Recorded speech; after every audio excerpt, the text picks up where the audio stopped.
Hi everyone, my name is Amanda Sullivan and this is my problem and solution persuasion speech.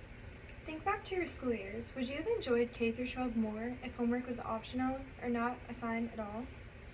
According to a 2014 study in the Journal of Experimental Education, Stanford researcher Dennis Pope found that homework isn't as beneficial as we may assume. For years, people have debated the value of homework in K through 12 education. Research now shows it may be time to rethink how and when homework is given. Today I'll explain the negative effects of homework, like increased stress, less time for important activities, sleep loss, its questionable effectiveness, and share possible solutions to reduce these issues. First, let's take a closer look at homework as a tool and the problem it causes. Homework is often seen as a useful way to reinforce classroom learning, but its actual academic benefits remain debated. Research shows that its effectiveness varies greatly depending on the student's grade level and the amount assigned. Excessive homework can lead to increased stress, anxiety, and burnout, and leaves students with less time for sleep, extracurricular activities, and family. Second, let's explore the academic impact of homework and how it can affect a student's health and overall well-being. For example, in the 2007 book, The Homework Myth, Alfie Kahn conducted a thorough review of the research and concluded that there's no solid evidence that homework helps students in elementary or middle school succeed, and in high school, the connection is weak and often disappears when more advanced analysis is used. He also pointed out that too much of it can even be harmful. Homework takes away from free time of play, other extracurricular activities, and family interaction, all of which are important for healthy development. In addition, the 2013 study in the Journal of Experimental Education found that too much homework is linked to higher stress, sleep loss, and health problems like headaches, exhaustion, weight loss, and stomach aches.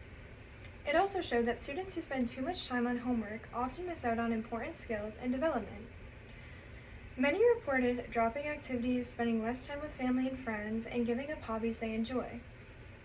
Now that we've examined the academic impact of homework, along with its effects on students' health and overall well-being, let's discuss some potential solutions to address these issues. Given the research showing that homework's effectiveness depends heavily on a student's grade level, it's time to take action. We must push for policies that reduce unnecessary homework, promote meaningful and engaging learning, and protect students' mental health. Students, parents, educators, and policymakers need to come together to create a system that puts students' well-being first and ensures that learning doesn't come at the cost of balance, health, or joy. First, schools across the United States have begun implementing no homework policies, and educational organizers are promoting strategies to foster more effective learning methods that prioritize and protect students' mental health. For example, a 2018 Today article and a 2017 Washington Post report highlighting a growing movement among elementary schools to eliminate homework. Supported by experts who say it doesn't harm academic progress, it may boost well-being and a love of learning. At Orchard School in Vermont, replacing homework with nightly reading led to equal or improved academic performances and gave students more time to explore their interests.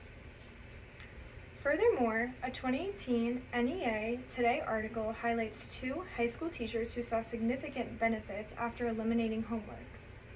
Christopher Bronk, a 9th grade English teacher near Chicago, reported student stress, greater engagement, and deeper learning by focusing on fewer topics.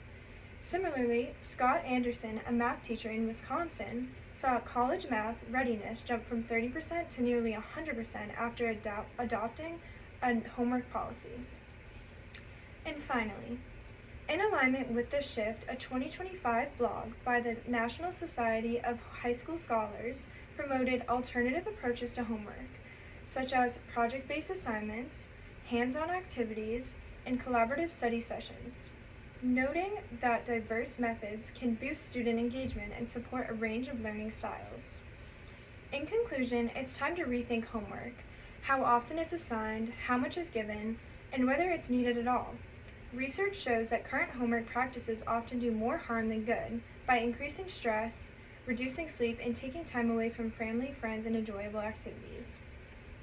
Students, parents, teachers, and school leaders need to work together to encourage the National PTA and the National Education Association to endorse policies that establish a smarter, more supportive education system, one that puts students' well-being and real learning first. So, ask yourself again, would your school years have been better if homework had been optional or eliminated altogether? Thank you.